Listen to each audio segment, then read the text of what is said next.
A nombre del Instituto de la Judicatura Federal y de su director general, el doctor Arturo Bárcena Zubieta, sean todas y todos bienvenidos a este espacio de diálogo y de divulgación del conocimiento jurídico. A quienes nos acompañan en la plataforma de Zoom podrán realizar sus preguntas y comentarios a través de la función de chat que aparece en la barra inferior de sus pantallas. Les rogamos dirigir sus preguntas al usuario que van a identificar con el nombre de asterisco preguntas, con la finalidad de que al final de la ponencia podamos presentarlas, formulárselas a nuestro invitado. Igualmente, a todas las personas que siguen en la transmisión en vivo por Facebook Live, tengan la seguridad de que vamos a estar monitoreando sus intervenciones en todo momento y que también se las haremos llegar a nuestro ponente. Las preguntas se leerán en la medida que el tiempo nos lo permita y de antemano muchas gracias a todos y todas por su participación. Como se encuentra documentado, desafortunadamente las opiniones ciudadanas en torno al desempeño de los juzgadores en México no siempre son favorables. Los jueces y las juezas se encuentran entre las autoridades con una menor confianza por parte de la ciudadanía en México y también entre las autoridades con una mayor percepción de corrupción. En estos términos, nos parece que la construcción de confianza ciudadana y de legitimidad debe ser una prioridad de los esfuerzos institucionales del Poder Judicial Federal. Así, por ejemplo, lo destacó recientemente el ministro presidente Arturo Saldívar, cuando, refiriéndose al inicio de operaciones de los nuevos juzgados en materia laboral, señaló que su mayor reto es recuperar la confianza social en la justicia. Al respecto, la formación, capacitación y actualización judicial debe asegurar no solo decisiones justas en sentido sustantivo y una gestión eficiente del despacho judicial. Además, la labor de formación judicial debe fomentar la adopción de metodologías en las labores cotidianas de los tribunales que mejoren la calidad de sus interacciones, las interacciones de estas autoridades con las personas que acuden al sistema de justicia y que por lo tanto contribuyan a construir confianza ciudadana y legitimidad.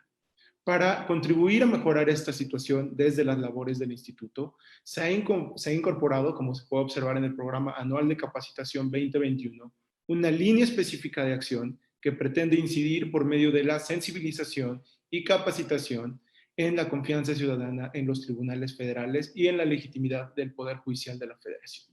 En este contexto, en el marco de estos esfuerzos, hemos organizado la conferencia del día de hoy y hemos invitado a un ponente de lujo para que nos introduzca en este tema. Sin más, permítanme presentar a nuestro invitado. El profesor Martín Bomer es abogado graduado de la Universidad Nacional de Buenos Aires y cuenta con una maestría en Derecho por la Universidad de Yale. También cuenta con un doctorado en Derecho por esa misma universidad. Desde 2009 se ha desempeñado como investigador principal del CIPEC y se ha desempeñado como director de la carrera de posgrado de la maestría en Derecho Constitucional y de Derechos Humanos en la Universidad Nacional de la Patagonia en San Juan Bosco. Además, fue director del área de Derecho de la Universidad de San Andrés, decano de la Facultad de Derecho de la Universidad de Palermo, entre muchos otros puestos académicos. También se ha desempeñado como profesor en la Universidad de San Andrés, profesor en la Universidad de Buenos Aires y profesor en la Universidad Nacional de la Patagonia en San Juan Bosco. Doctor Bomer, muchas gracias por aceptar nuestra invitación para compartir sus conocimientos sobre el papel de los juzgadores en el desarrollo, en el fomento de la legitimidad de los poderes judiciales. Adelante, por favor. Bueno, muchísimas gracias. Es un placer estar con todos y todas ustedes. Es un placer además ser parte de esta nueva vuelta, digamos, del Centro de Estudios y sobre todo de la preocupación que no es solamente obviamente mexicana, sino latinoamericana respecto del rol de juezas y jueces en la construcción y consolidación de las democracias constitucionales en nuestro continente.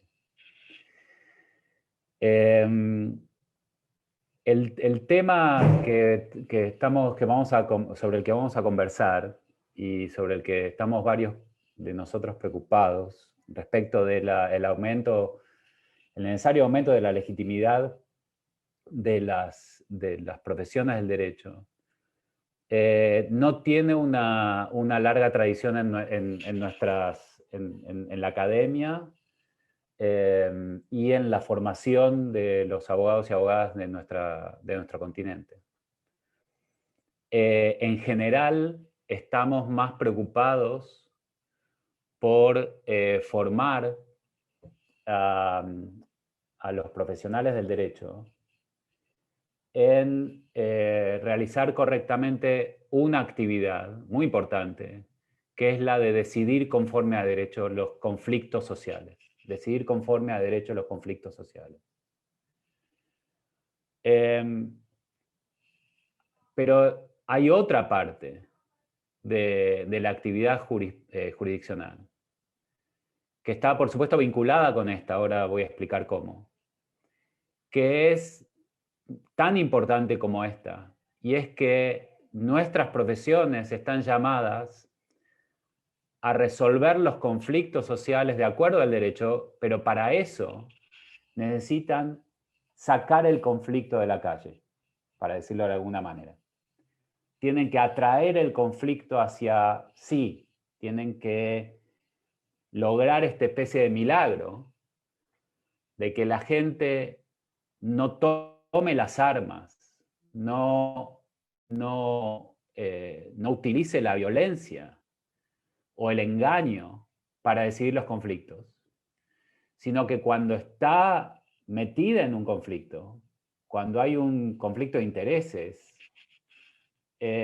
las personas acepten el monopolio de la fuerza del Estado, paren la mano, para decirlo de alguna manera, y recurran a nosotros y a nosotras, digamos, a los abogados, abogadas, jueces y juezas, nos entreguen su conflicto, esperen y sean parte, como pueden serlo, del proceso por el cual se decide de acuerdo al derecho de conflicto, y cuando se toma una decisión, y esto es clave, acepten esa decisión como una decisión autoritativa.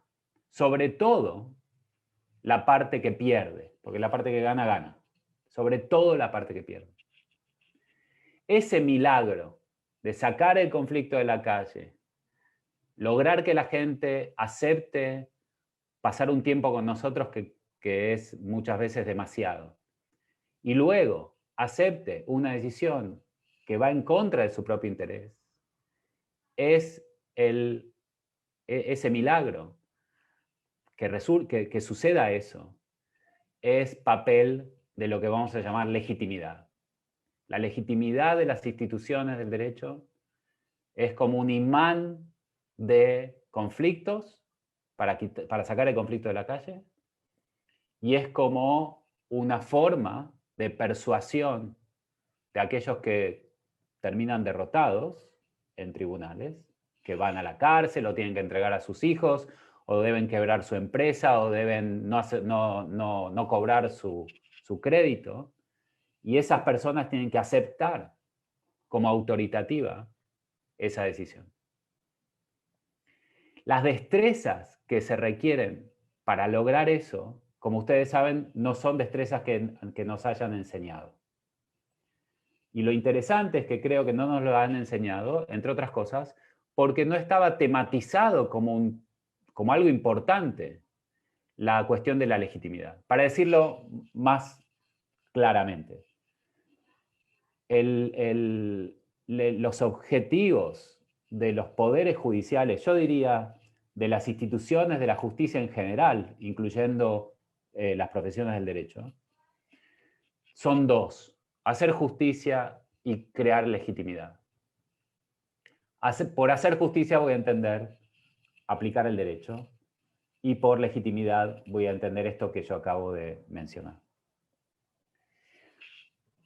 Una recomendación bibliográfica para mostrarles básicamente la importancia de esto. Se acaba de traducir en Colombia el libro de Paul Kahn, Construir el caso, el arte de la jurisprudencia.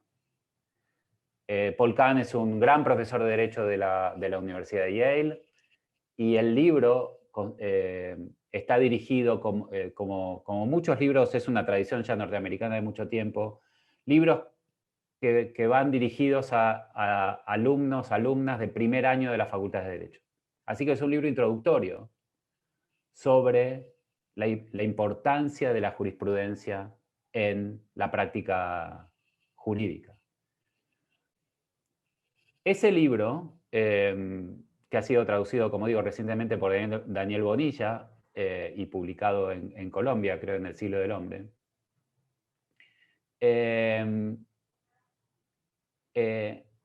tiene, como digo, como subtítulo, El arte de la jurisprudencia. No dice la ciencia, no dice la práctica, dice el arte de la jurisprudencia.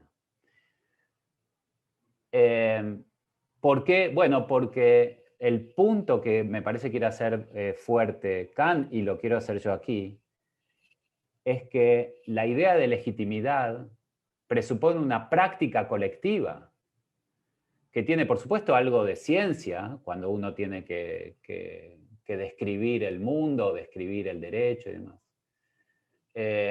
Pero tiene mucho de arte. Una cita muy bella de Carlos Nino, un profesor de Derecho argentino, es que en la aplicación de la jurisprudencia uno necesita prudencia y algo de suerte, ¿no? Ok. En la primera página del libro de Paul Kant se citan 3 autores: Alexander Bickel, Robert Bert y John Austin.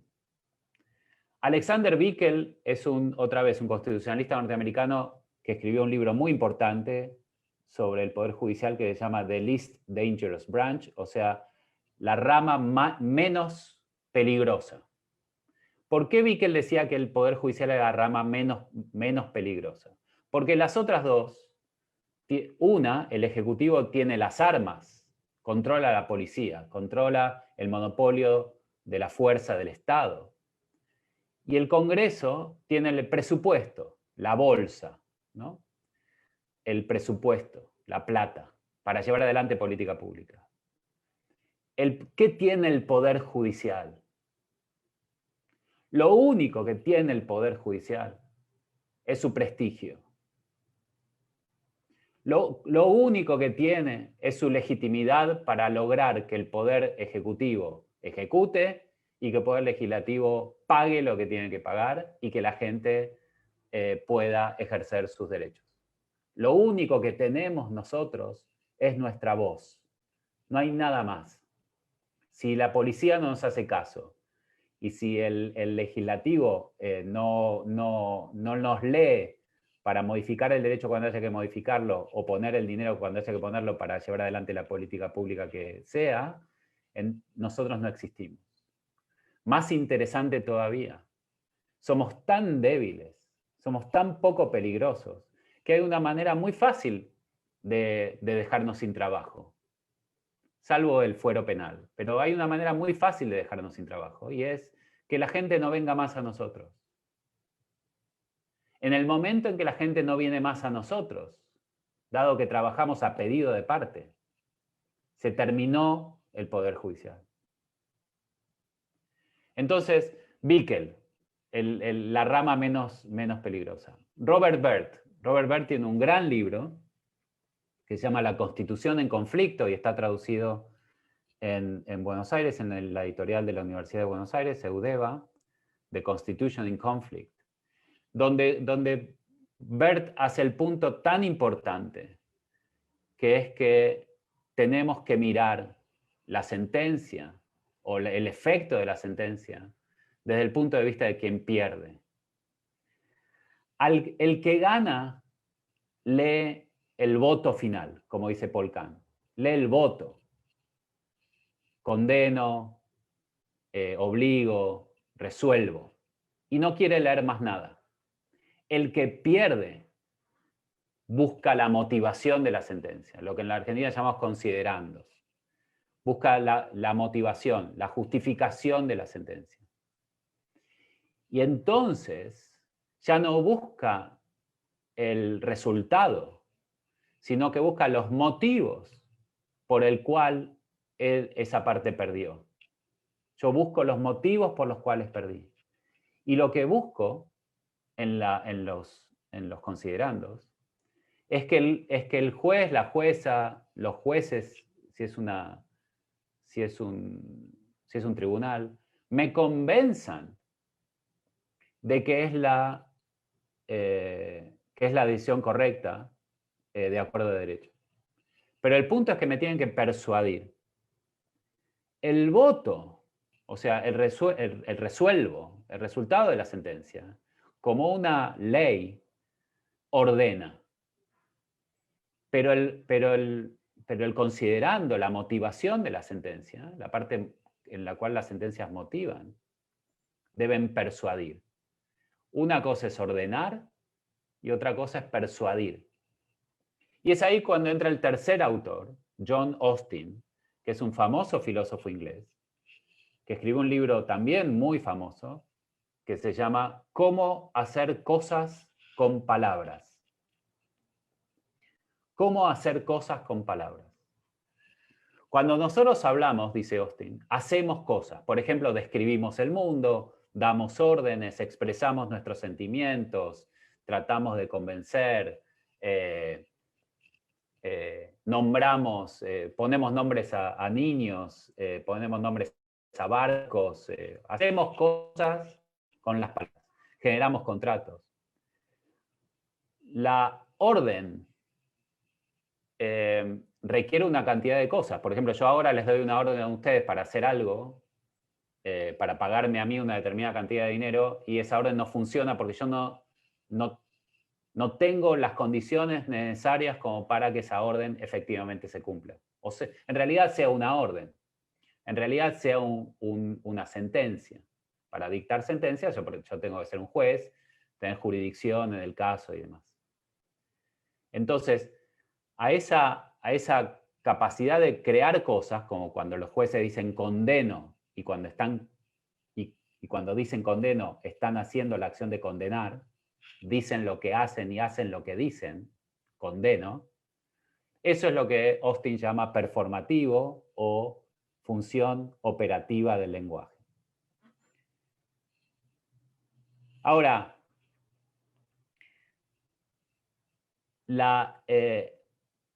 ese es el aspecto, perdón con la cuestión técnica, pero que Austin llama ilocucionario, la fuerza de lo que digo. Cuando yo digo cerrar la ventana, la fuerza es una orden. Si yo digo hoy va a llover, la fuerza es una descripción.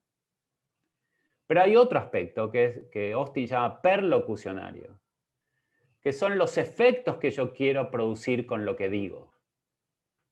Por ejemplo, cuando doy una orden, cierre la ventana, yo quiero que la ventana que ahora está abierta pase a estar cerrada. Si la ventana pasa a estar cerrada, mi performativo tiene éxito perlocucionario. Logró hacer lo que quiere que suceda en el mundo. En Latinoamérica tenemos una larga tradición de que, por supuesto que los jueces y las juezas dictan sentencias que son sentencias, porque han sido nombrados, tienen legitimidad de origen, han sido nombrados de la manera en que nuestros sistemas jurídicos obligan a nombrar a jueces y juezas, tienen jurisdicción, dictan sentencias, pero muchas veces pasa, o algunas veces pasa, que esas sentencias no tienen el efecto perlocucionario deseado. O sea, la gente no produce el efecto que las sentencias quieren producir. En algunos casos extremos, ni siquiera se obedecen las sentencias. La falta de obediencia a las órdenes de la autoridad legítima de nuestras democracias es el fenómeno que muchos han trabajado, que es el fenómeno de la anomia en nuestra región, el fenómeno del incumplimiento de la ley. En el caso más obvio, por supuesto, Ciudad de México, Buenos Aires, San Pablo y otros lugares, es el problema de la seguridad vial. Las normas no se cumplen, las órdenes no se cumplen, se dictan órdenes legítimas en el sentido de que son legítimas en su origen, son democráticas y están vigentes, pero no tienen el efecto perlocucionario, no producen los efectos deseados. Todo eso está en la primera página de Paul Kahn. Bickel, somos una rama poco peligrosa, dependemos de nuestra voz. Bert, la importancia de que el que pierde, la parte que pierde, sea persuadida de que la decisión es una decisión legítima. Y Austin, la importancia de darse cuenta del efecto de las leyes, las sentencias, las órdenes de las autoridades legítimas de nuestra democracia. Esto nos lleva a ver el derecho no como un texto que uno aprende de memoria. El derecho no es un texto que uno aprende de memoria, sino una práctica colectiva de administración del conflicto. Ok, entonces vayamos entonces más a la cuestión jurídica. El sistema político en el que estamos inmersos se puede ver desde este punto de vista como un gran sistema de resolución o administración del conflicto. El conflicto es inevitable, todos queremos más de lo que tenemos, no hay para todos y por lo tanto, inevitablemente, los seres humanos entramos en conflicto. ¿Cómo hacemos en una democracia constitucional para evitar el conflicto? Bueno, la idea es que deliberamos. Si yo quiero algo, tengo que persuadir a aquel que lo tiene que me lo entregue. No puedo utilizar la fuerza, no puedo utilizar el engaño. Tengo que persuadir a otra persona de hacer lo que la otra persona en principio no tenía ganas de hacer. Toda la teoría del contrato va por ese lado. Ustedes ya la saben, vicios de la voluntad y esas cuestiones. Y lo que hacemos a nivel político es institucionalizar esa conversación. ¿Dónde la institucionalizamos? En el Poder Legislativo. El Poder Legislativo organiza la deliberación pública colectiva que termina con una decisión respecto de cómo se va a resolver determinado tipo de conflictos. Cómo vamos a vivir, si nos queremos casar, si queremos armar una sociedad comercial, qué pasa si alguien me choca en la calle, qué pasa si alguien me roba. Bueno, todos esos conflictos sociales se intentan resolver con una ley.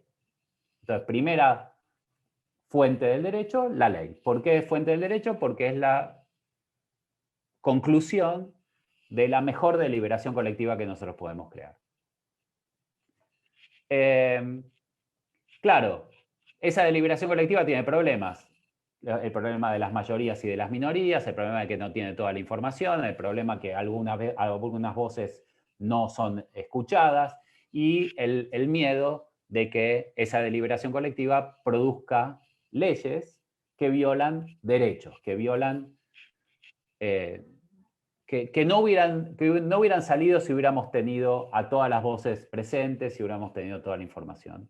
Y nos hubiéramos dado cuenta de que violábamos los pilares de la conversación, la libertad, la igualdad, la fraternidad, poniendo esos ideales sobre la mesa.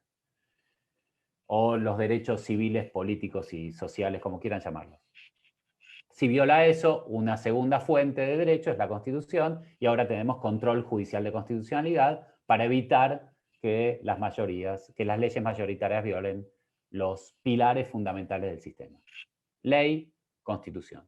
Una tercera fuente del derecho, que ahora es la que estamos conversando, o parte de lo que estamos conversando, es alguien tiene que sostener la práctica de la interpretación a lo largo del tiempo. Yo no puedo decir que homicidio es una cosa hoy y decir otra cosa mañana.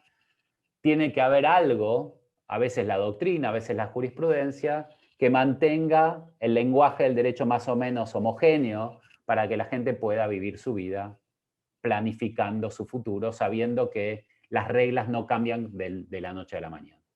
Tres fuentes del derecho. Los jueces y las juezas tienen que aplicar estas tres fuentes del derecho a los casos.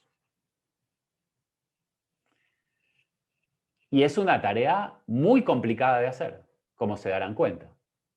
¿Qué dice la ley? ¿Qué manda la Constitución? ¿Qué manda el pasado? ¿Cómo aplicarlo al caso? ¿Es este un caso parecido a los casos anteriores? ¿Es este el caso que la ley manda? ¿Quiso la ley que se dictó hace 50 años cubrir este caso o no cubrirlo? Grandes complicaciones para aplicar derecho. Esa parte, yo no voy a trabajar en esa parte, dije, esto es lo que es hacer derecho. Pero, insisto, para que eso funcione, para que la ley, la Constitución y la práctica funcione para resolver conflictos, primero tienen que intentar resolverlo sola, la gente tiene que entender la ley y resolver sus conflictos sola de acuerdo a la ley, pero cuando eso no funciona, recurren a nosotros porque no pueden recurrir a la violencia. Y aquí es donde empieza la cuestión de la legitimidad.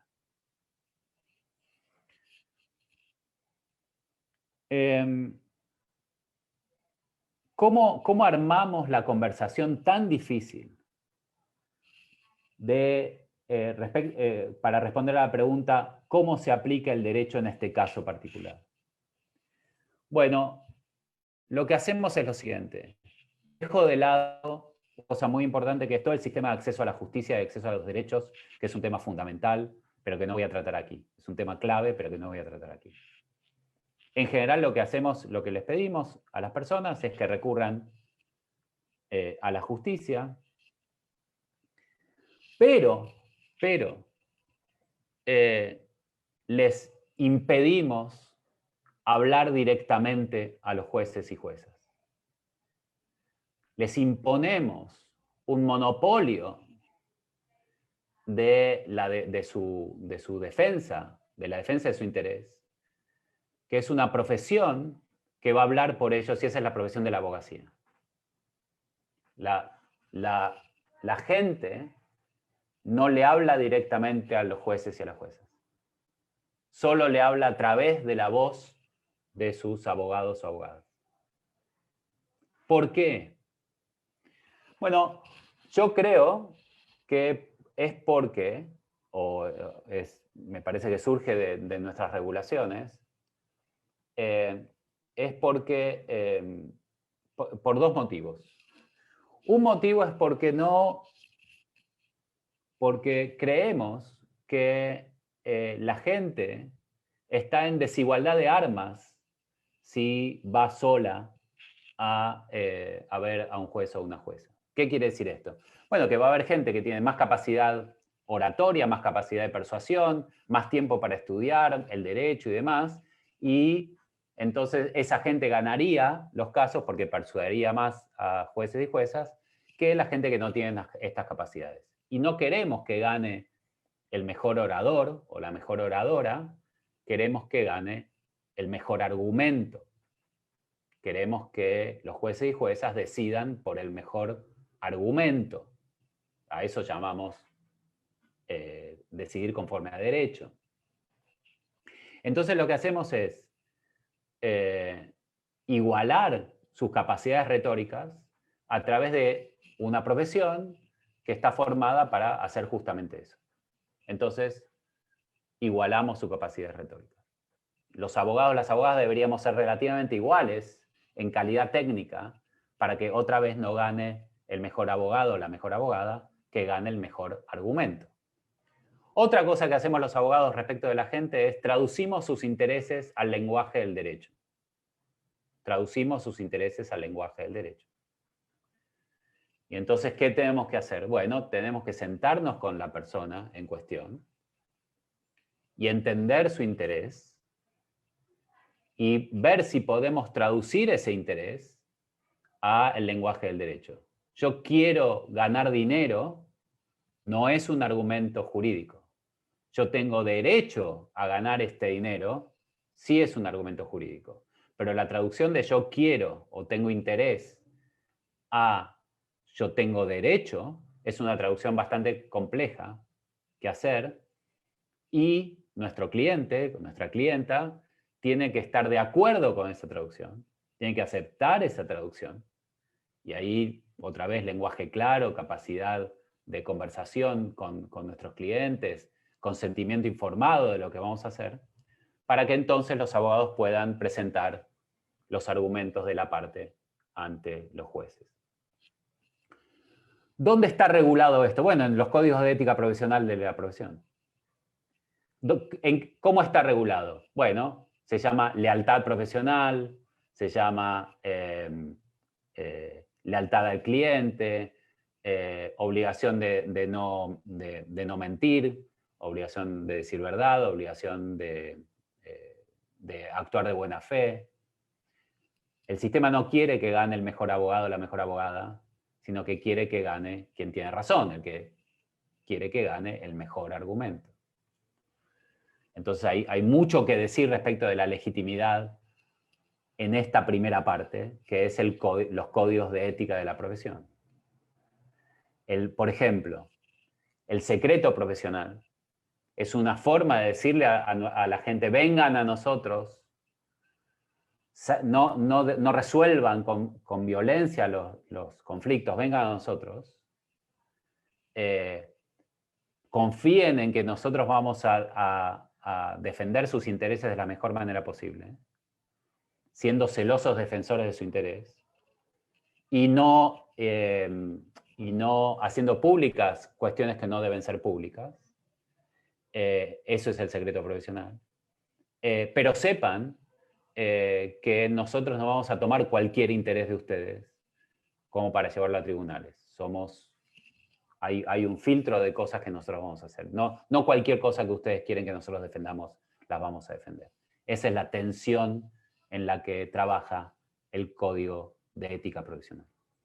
Y yo creo que gran parte de eso, insisto, se explica para crear confianza de la gente en los abogados y las abogadas y para que nos traigan el conflicto a nosotros.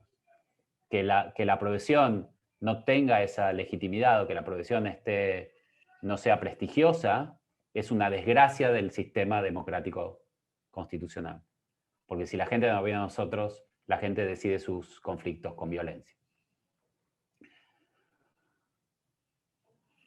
La justicia, el poder judicial, entonces. Nosotros les vamos a llevar este conflicto, va a haber dos partes, por lo menos, que le van a llevar este conflicto a los jueces, al juez o a la jueza.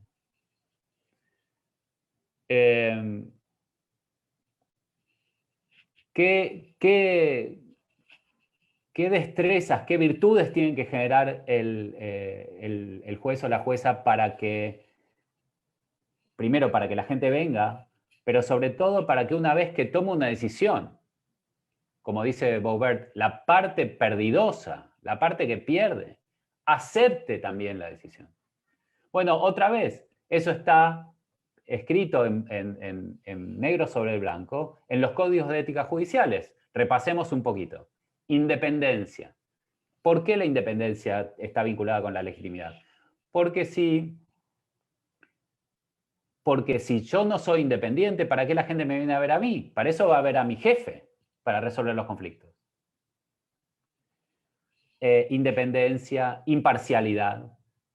Si yo soy parcial, la gente no va a aceptar mi decisión. ¿Por qué?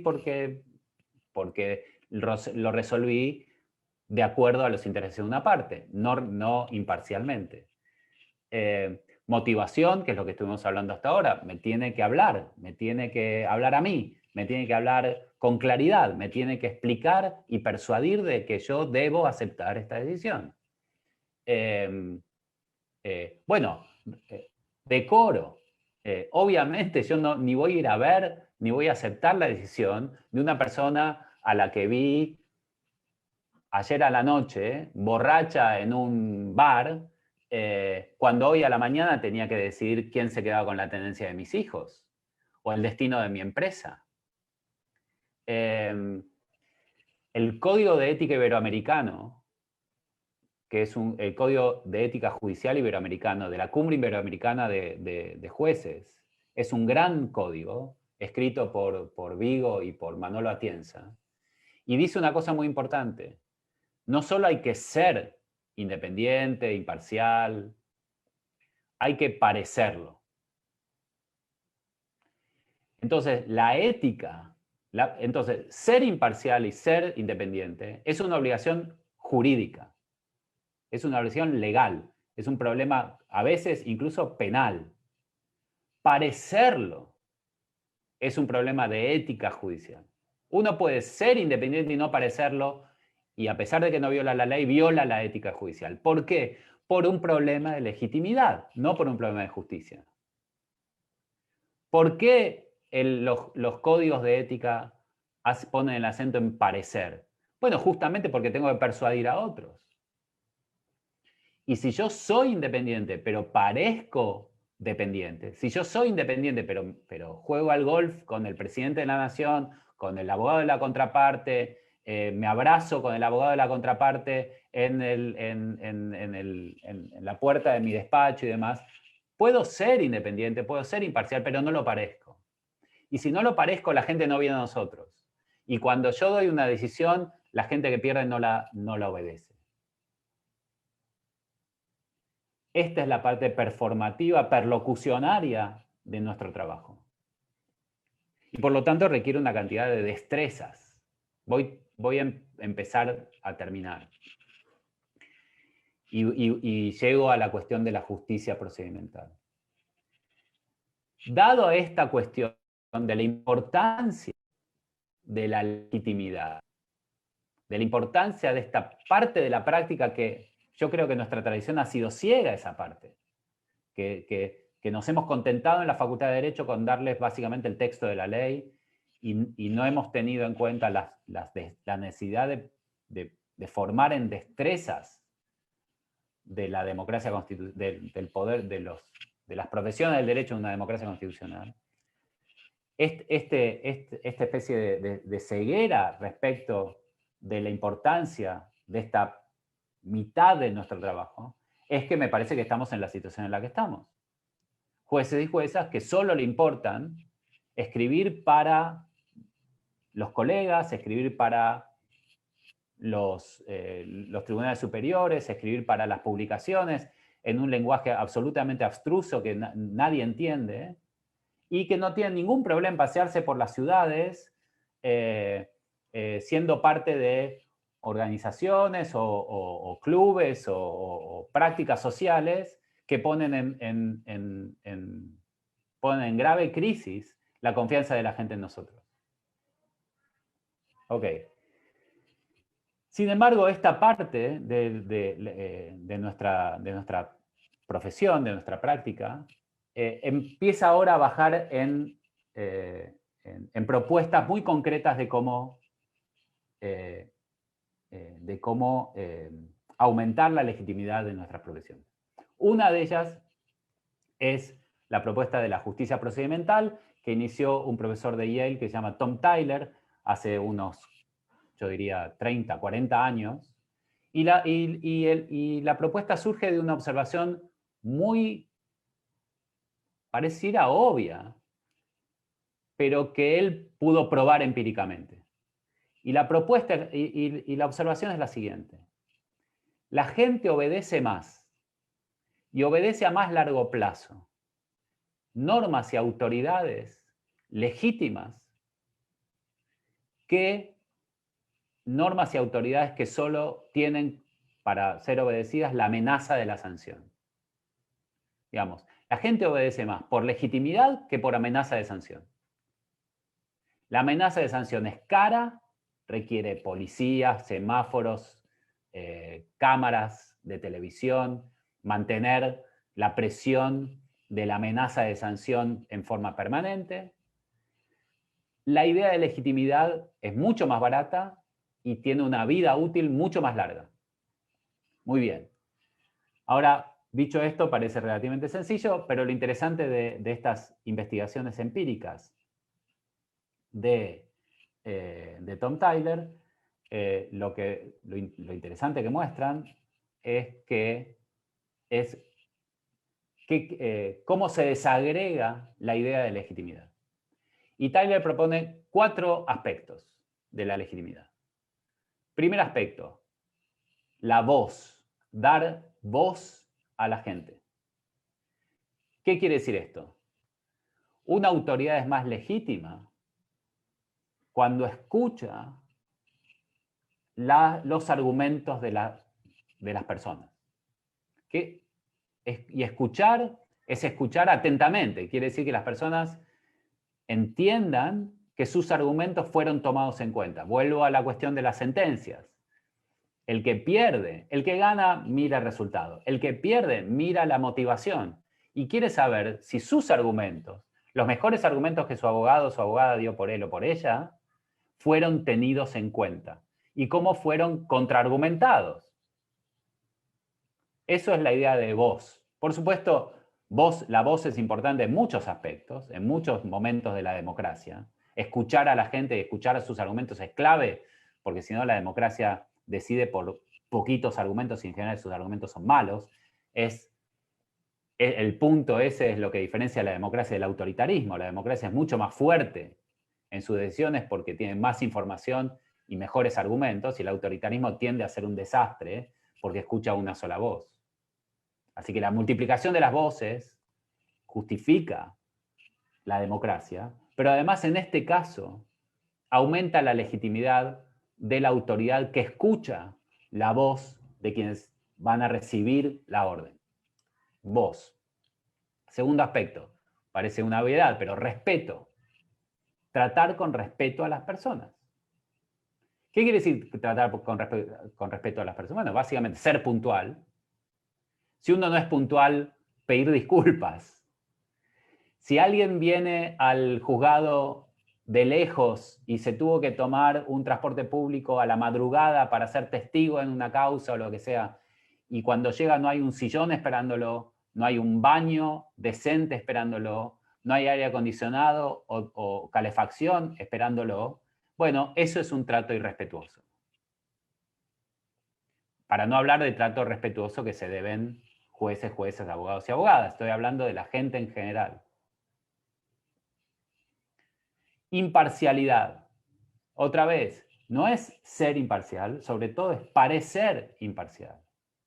Y entonces la muestra de imparcialidad, las muestras de imparcialidad, que son no aceptar regalos de una de las partes, no mostrarse ni en público, ni en privado, ni en el juzgado, ni en el club, ni en la facultad, con alguna de las partes. Un tema que a mí me obsesiona, que es el tema de abogados, abogadas que son profesores adjuntos, de jueces o juezas que son profesores titulares, o abogados o abogadas que litigan desde los jueces y que son examinadores en los exámenes de los consejos de la magistratura. Ese tipo de colusión, ese tipo de conflictos de interés, por más que no sean, insisto, por más que eso no impacte en la imparcialidad o la independencia, sino que meramente parezca que hay un conflicto de interés, eso va en contra de la imparcialidad y por lo tanto erosiona la legitimidad. Entonces, voz, respeto e imparcialidad. Tercer punto, último punto, cuarto punto y último, claridad. Está de moda, y es una suerte que esté de moda, la idea del lenguaje claro. ¿Por qué la claridad en el lenguaje? Bueno, otra vez, me parece que ya a esta altura me estoy reiterando, pero me parece que queda claro. Si la gente no entiende lo que le ordenamos, si la gente no entiende lo que nosotros tratamos de explicar de por qué tienen que perder a sus hijos, o perder su empresa, o perder su libertad, si la gente no lo entiende, entonces la gente no va a confiar en nosotros. Entonces, ¿qué quiere decir lenguaje claro? Bueno, quiere decir que cualquier persona puede entender nuestras sentencias, nuestros escritos, nuestras leyes, nuestros decretos, nuestras resoluciones, nuestras reglamentaciones. Cualquier persona. Eso no quiere decir lenguaje cotidiano. No quiere decir que le hablemos, que lo tuteemos. No quiere decir que lo hablemos que sea un lenguaje chabacano, que parezcamos unos niñitos hablando. Estoy hablando de lenguaje castellano y técnico, claro. Y cuando tengamos que decir algo relativamente más confuso técnicamente, explicarlo. No es muy difícil cuando uno tiene que decir una palabra, dolo o hipoteca, explicar de qué estamos hablando. Así que la idea de justicia procedimental es que si uno aumenta la voz, el respeto a la imparcialidad y la claridad, uno aumenta la legitimidad de la autoridad, sea esta la policía o el Poder Judicial o la abogacía, aumenta, bueno, y por supuesto el Poder Ejecutivo, el Poder Legislativo también, aumenta la legitimidad de la autoridad, eso atrae el conflicto al Poder Judicial, la gente confía en nosotros y nos trae su conflicto, y una vez que el conflicto, que el procedimiento genera una decisión, esa decisión se cumple. Entonces,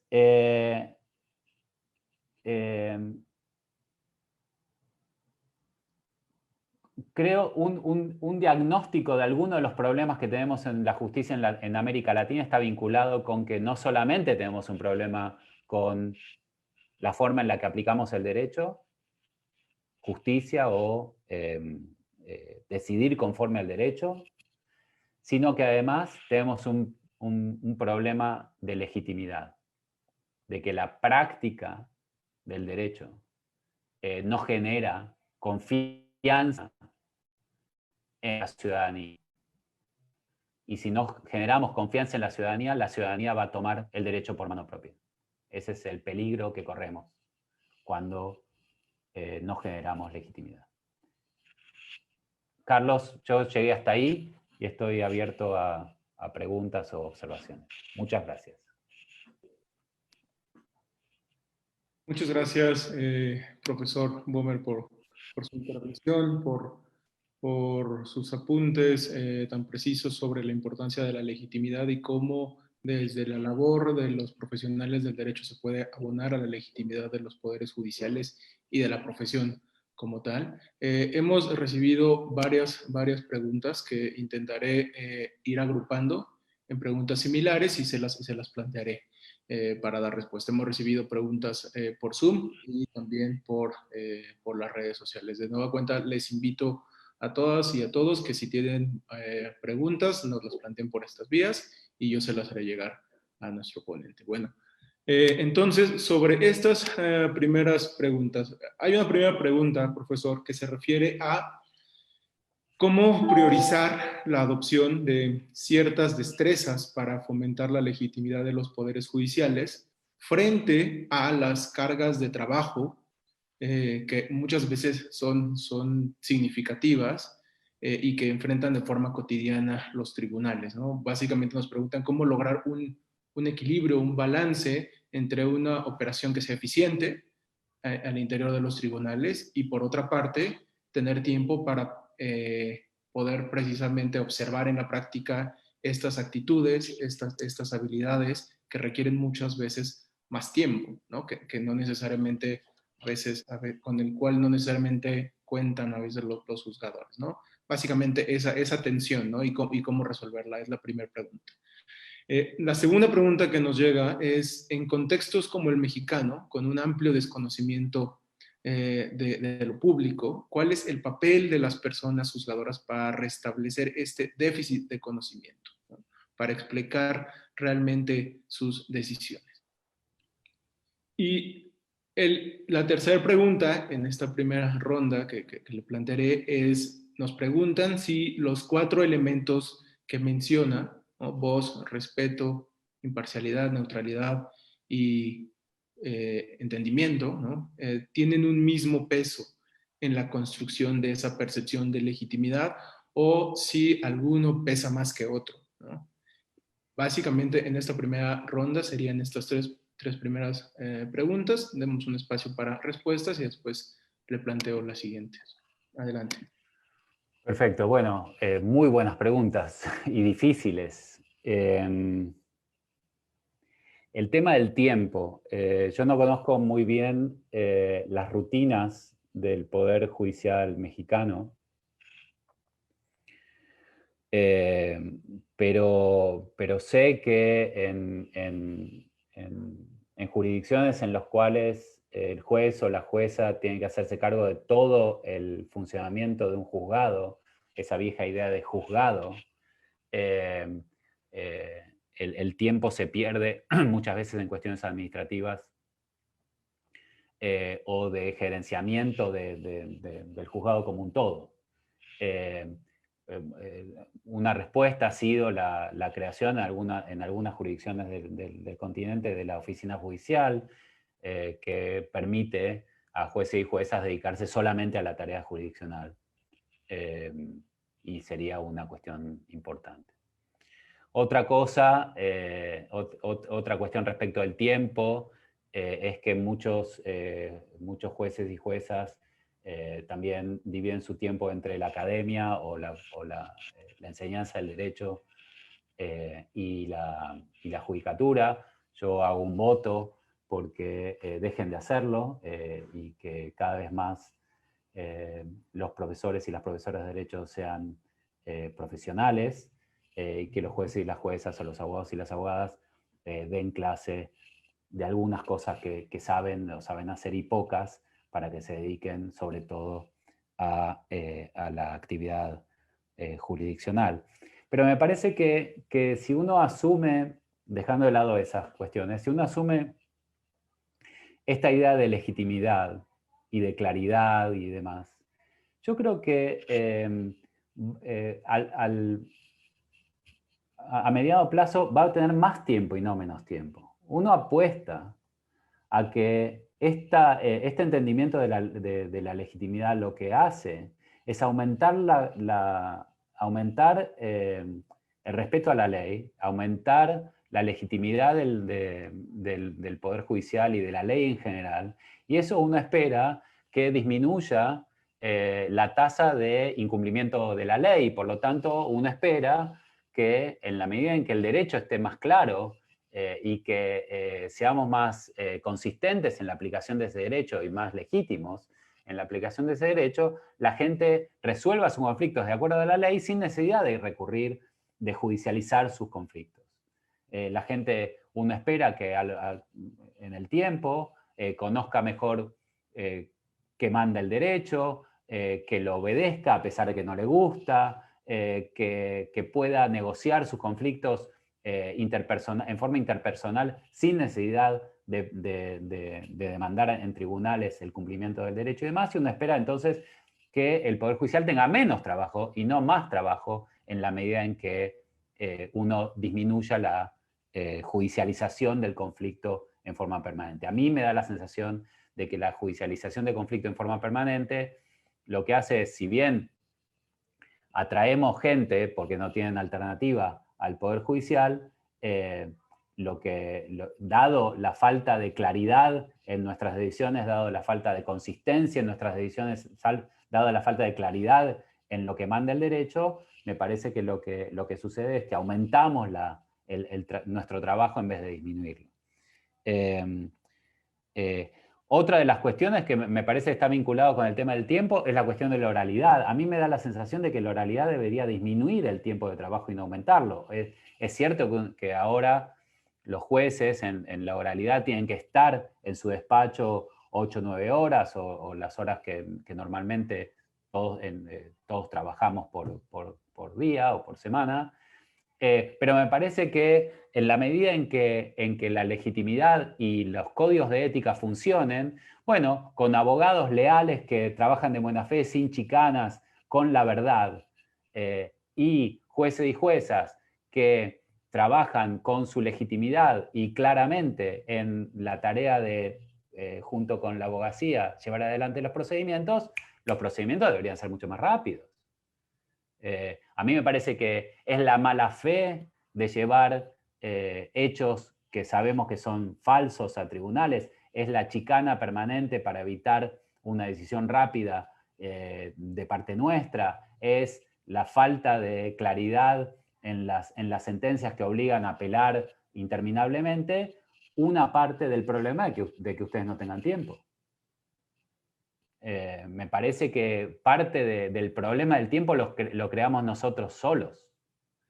En la Argentina, por ejemplo, la contestación de una demanda en la contestación de una demanda es relativamente una norma, negar todos los hechos de la demanda, negar todos los hechos de la demanda, a pesar de que de que la parte que contesta sabe que muchos de esos hechos son verdaderos. Y eso solamente para devolver la carga de la prueba en la otra parte. Y eso destroza cualquier proceso judicial y aumenta la cantidad del tiempo simplemente por una cuestión de chicana y de violación de nuestra obligación de decir verdad. El conocimiento del público, del derecho. Bueno, ahí hay una cuestión muy importante. Una cuestión previa. Esto que estamos nosotros comentando requiere no solamente conocimiento del público, que requiere conocimiento entre nosotros de lo que nosotros decidimos. Requiere que los abogados, las abogadas, los jueces y las juezas y la Facultad de Derecho enseñen y lean las decisiones de los colegas. Si nosotros no tenemos un conocimiento de qué vienen diciendo, por lo menos los tribunales de apelación y las Cortes Supremas, respecto de qué es el derecho, ¿no? Bueno, no sabemos qué es el derecho. Y otra vez, en nuestra Facultad de Derecho, bueno, recomiendo por supuesto mucho el video anterior de la escuela que se habló de la cuestión del precedente con el profesor López Medina.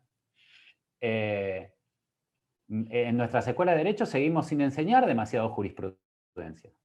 Cómo leer un caso, cómo escribir un caso, una sentencia, cómo leer una sentencia, cómo escribir una sentencia, cómo analizar una sentencia, cuáles son las líneas jurisprudenciales que aparentemente el Poder Judicial mexicano, en este caso, está honrando a largo plazo. Así que tenemos un problema que es que ni siquiera nosotros conocemos el derecho, y menos aún la gente común. Entonces me parece que obviamente tiene que haber una traducción jurídica de qué es el derecho, y luego tiene que haber una traducción cívica de lo que nuestros tribunales han entendido a base de solucionar caso tras caso tras caso, conflicto tras conflicto, han entendido que el derecho mexicano manda.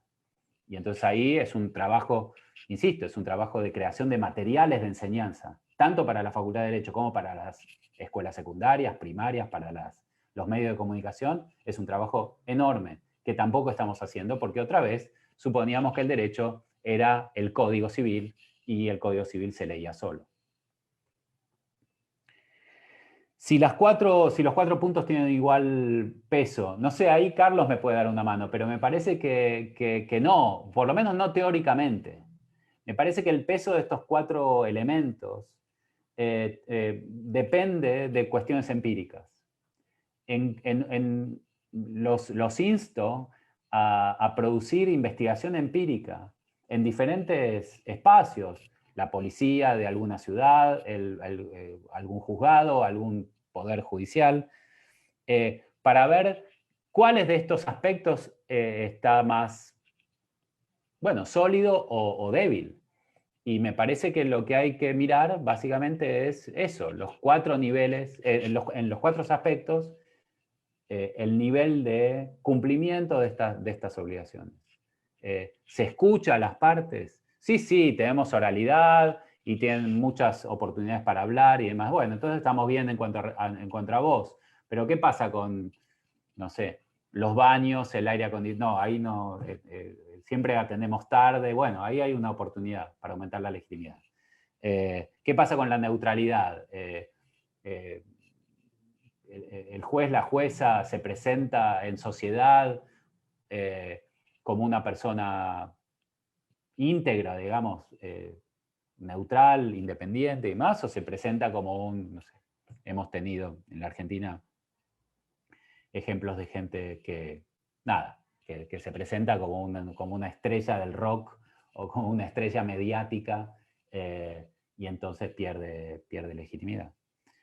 Así que me parece que las 4 son importantes y el peso relativo depende de una cuestión empírica de qué pasa en el lugar en donde queremos actuar. Muchas gracias, profesor, por las respuestas puntuales. Siguen llegando, tenemos una cascada de preguntas. Voy a intentar irlas agrupando. Y bueno, creo que tenemos 3 más para esta segunda ronda de preguntas. Pero ha despertado mucho interés este tema. Bueno, la primera pregunta de esta segunda ronda es si las resoluciones o las decisiones judiciales se pueden legitimar por medio de una mayor publicidad, ¿no? Por ejemplo, por medio de la transmisión en vivo de las audiencias con sus respectivas excepciones, ¿no? Y esta pregunta también está vinculada a otras que nos plantean que tienen que ver con estas transiciones que justamente mencionó hacia la oralidad, hacia la metodología de la oralidad en México, en el caso específico de México, en materia penal, recientemente en materia laboral, también en materia mercantil, hay oralidad. Entonces, nos preguntan si estas transiciones hacia la oralidad pueden representar una ventana de oportunidad para lograr esta interacción entre juzgadores y personas, usuarios del sistema de justicia, que es tan necesaria para fomentar la legitimidad y que, como mencionó al principio de la exposición, históricamente hemos carecido de esa interacción en los sistemas judiciales latinoamericanos, ¿no? Y la segunda pregunta es si el principio de imparcialidad, ¿no? De los códigos de ética judiciales, en cuanto a que el juzgador no debe buscar reconocimiento público, si la búsqueda de legitimidad, ¿no? En la función jurisdiccional no puede vulnerar este principio de imparcialidad. Me parece que ahí lo que están planteando es quizá entrar en esta distinción entre qué implica legitimidad versus quizá popularidad, ¿no? Y cómo son conceptos distintos. Y la tercera pregunta de esta segunda ronda tiene que ver con la forma de designación de los jueces. Tenemos varias preguntas que nos refieren a cuáles son las implicaciones para la legitimidad de los poderes judiciales que tienen los procesos de designación de jueces y juezas y cómo quizá podemos mejorarlos para dotar de inicio de una mayor legitimidad a las personas juzgadoras.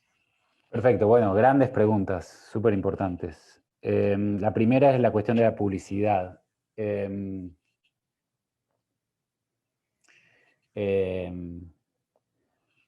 Bueno, la publicidad es clave y es una obligación constitucional.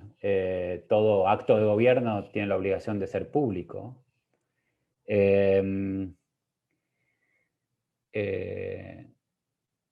Así que sí, tenemos que hacer públicas las decisiones. Insisto, ahí hay un desafío respecto de la publicación de la publicación de material jurídico. Otra, ¿cómo se llama? Otra carga para la academia, digamos. Creo que los profesores y profesoras de Derecho, una de sus cargas debería ser hacer público, inteligible el derecho y la creación de libros de casos, libros de sentencias, el análisis de un número grande de sentencias como para identificar líneas jurisprudenciales, la publicación de esas sentencias, libros que expliquen todo eso y después sus derivados en educación cívica, manuales de cívica, manuales que expliquen el rol del Poder Judicial y el derecho y la creación del derecho, no solamente a través de leyes, sino también a través de la jurisprudencia. En algún momento se coló ahí en esa pregunta la idea de transmisiones, de transmitir. A mí me parece que es muy importante y va por el lado de la oralidad, la cuestión de las transmisiones. Como ustedes saben, ahí hay un tema súper importante que también trata la ética judicial, que es la relación entre el Poder Judicial y los medios de comunicación, que es clave para la legitimidad. Y ahí tenemos un tema respecto de las transmisiones y el periodismo, o qué se hace con esa transmisión, cómo se la explica, cómo se la recorta, que es muy importante. Digo una sola cosa respecto de eso, estamos también, ¿cómo se llama? Estamos acostumbrados a la respuesta clásica de jueces y juezas, yo hablo por mis sentencias, y que no hablan con el periodismo. A mí me parece ya a esta altura del partido un error. Creo que el hablar por las sentencias tiene muchísimos problemas. Uno es que las sentencias no están escritas en lenguaje claro. Otro, que por no hablar con el periodismo, eso no significa que el periodismo no va a escribir. Es algo que mi colega Sabrina Santopinto, que es una periodista con la que yo trabajo estos temas, siempre comenta la idea de la página en blanco. Los diarios no salen con páginas en blanco. La página se llena. Y la página se llena con lo que nosotros decimos o sin lo que nosotros decimos. Así que me parece que ahí hay una cuestión de relación con los medios de comunicación y el punto de las redes sociales que es clave. De hecho, otra vez, la Comisión de Ética de la, ¿cómo se llama? De la Cumbre Judicial Iberoamericana tiene incluso algunas opiniones y sugerencias respecto de cómo tratar el tema de la relación con el periodismo y la cuestión de las redes sociales. Pero el tema que ustedes me preguntaban es el tema de la oralidad. A mí me parece que la oralidad vino para quedarse y que se va a extender. Ojalá, a mí me parece muy importante, en la medida en que la tomemos como una oportunidad para aumentar la legitimidad. ¿Qué quiere decir esto? Si la oralidad es un teatro en el cual los abogados y las abogadas van a leer durante horas cosas ininteligibles y los jueces y juezas van a estar mirando la computadora, esperando que te retaíla de cosas que a nadie le importa, bueno, eso parece oral, pero no es oral. Oral debería ser otra vez, un intercambio de buena fe, verídico, de mejores argumentos, en el cual los jueces, las juezas tienen el control de esa conversación y la detienen o la inician cuando requieren información para tomar una decisión. Y una vez que tienen la información para tomar esa decisión, termina la conversación y toman una decisión y sigue el próximo caso. Voy a decir a lo mejor algo que puede caer mal a muchos de ustedes, pero muchas de las cosas que nosotros sabemos no es física nuclear. Nosotros decimos cosas relativamente sencillas. Y cuando estamos mucho tiempo en nuestros cargos, más clara la tenemos. Nosotros sabemos cómo viene el caso y no vale la pena extender los plazos ridículamente cuando ya sabemos cuál es la decisión que tenemos que tomar. Así que a mí me parece que la oralidad tiene que ser una oportunidad para dejarnos de molestar con chicanas y con escritos. Digamos, hay un profesor procesal, no me acuerdo quién era, que decía, el papel no se pone colorado, ¿no? En la escrituralidad uno escribe cualquier cosa y la tira en el juzgado y sale corriendo y no le importa. Pero cuando uno tiene que poner la cara y decir argumentos que son obviamente improcedentes, bueno, debería haber vergüenza en nuestros colegas y disciplinamiento de parte de los jueces y terminar con esta situación y seguir para adelante. Eso aumentaría enormemente la legitimidad y yo creo que ponernos colorados es muy importante porque entonces va a haber argumentos que van a quedar afuera de la conversación judicial de una vez por todas y vamos a avanzar en decisiones razonables que en la oralidad deberían verse mucho más en blanco y negro. Respecto de la imparcialidad,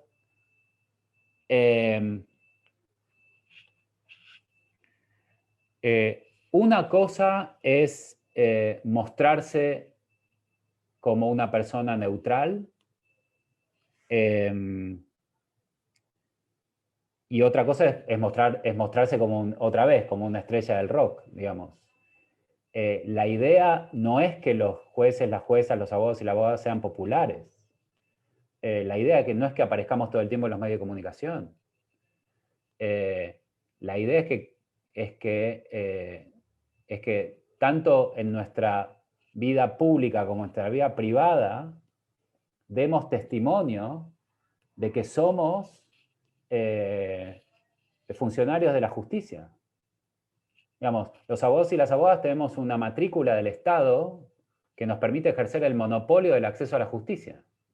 Y los jueces y las juezas tienen también una función pública que les pone límites a las cosas que pueden hacer, incluso en su vida privada. Y insisto, si no les gustan las restricciones que eso impone, por ejemplo, otra vez, impide ir a determinadas fiestas, impide ir a determinados clubes, impide estar en determinadas reuniones sociales, impide vestirse de determinada manera, o obliga a vestirse de determinada manera, obliga a hablar de determinada forma. Todo eso que nos obliga es porque, insisto, si no hacemos eso, la gente muere en la calle, la gente aumenta el conflicto social. Si no nos gustan esas restricciones, es muy sencillo lo que tenemos que hacer, renunciar a nuestra profesión. No estamos acá para ser populares, ni para ganar votos, ni para hacernos famosos, ni para hacernos ricos. Interesantemente, los códigos de ética dicen que la profesión del derecho no es una profesión de lucro, obviamente, porque tiene que ganar el que tiene razón, no el que tiene más plata. Entonces, yo diría eso, digamos, creo que todo el perfil público necesario como para hacer claras las decisiones y que las decisiones sean legítimas. Y todo el perfil bajo necesario como para que las autoridades sean mostradas como legítimas. Me parece que por eso me parece tan importante la idea de ética profesional, no como una cuestión moral, de reglas morales solamente, sino como una cuestión de etos. Hay un etos, una forma de ser en el mundo que nosotros tenemos que mostrar, y que estamos obligados a mostrar justamente para que nuestras decisiones tengan mayor legitimidad. La forma de designación, eso es un temón tremendo. En Latinoamérica tenemos el siguiente dilema. Nosotros tenemos jueces o tribunales con capacidad de control judicial de constitucionalidad. Esa función hace de los miembros del Poder Judicial, o los que tienen esa capacidad, otro poder del Estado, otro poder político del Estado. La tradición parlamentaria, la tradición continental, codificadora, decía que los jueces debían aplicar la ley, el código, y no tenían control judicial de constitucionalidad. Europa continental no tenía control judicial de constitucionalidad hasta hace muy poco tiempo. El control judicial de constitucional nos viene de la tradición norteamericana, no de la tradición europea. Por eso tiene sentido en la tradición europea designar a los jueces a través de formas profesionales y técnicas de designación. Si saben derecho, si pasaron la escuela de la magistratura, si han mostrado las destrezas de aplicación de la ley de neutralidad que tienen que mostrar, el juez, la jueza en la tradición continental, es un funcionario público que aplica la ley.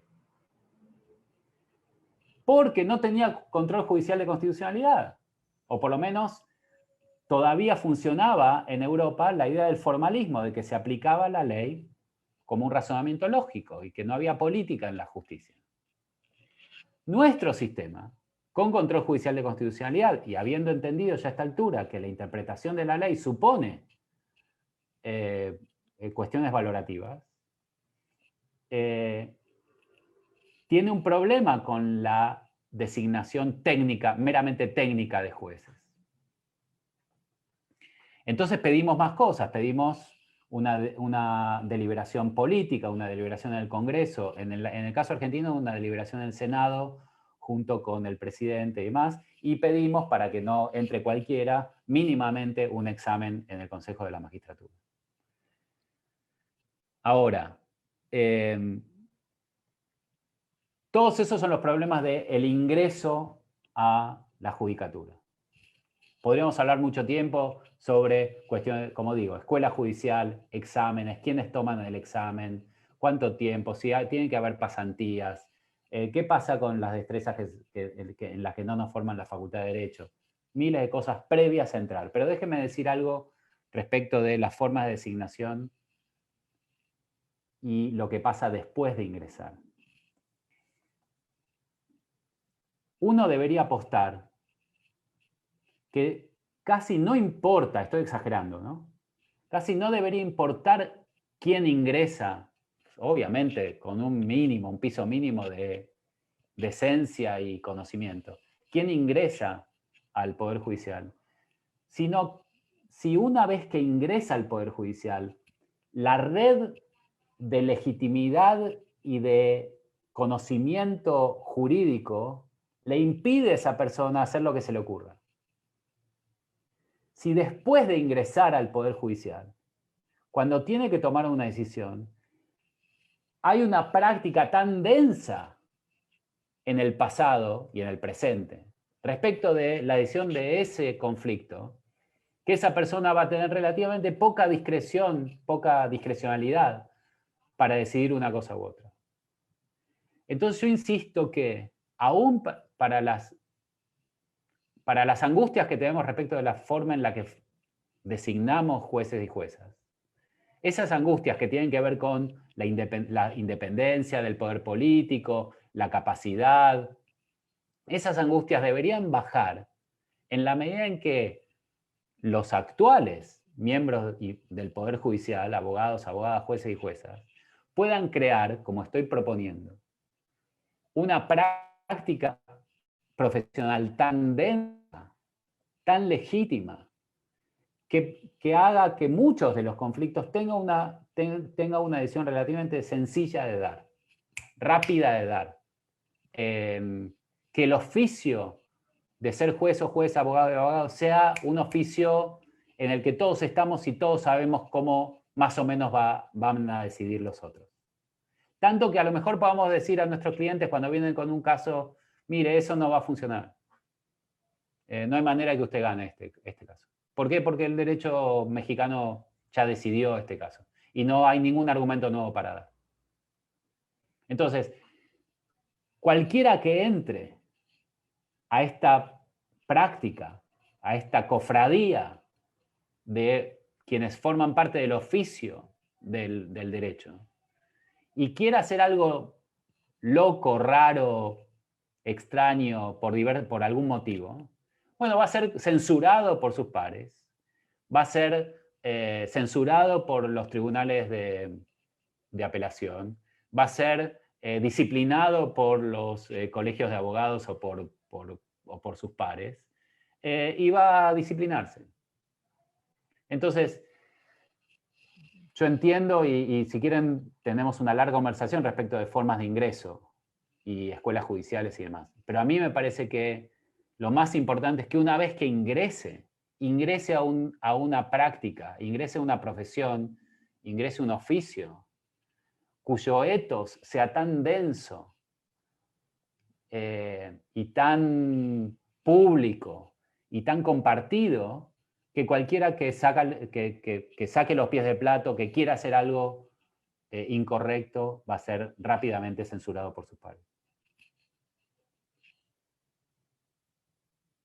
Hasta ahí.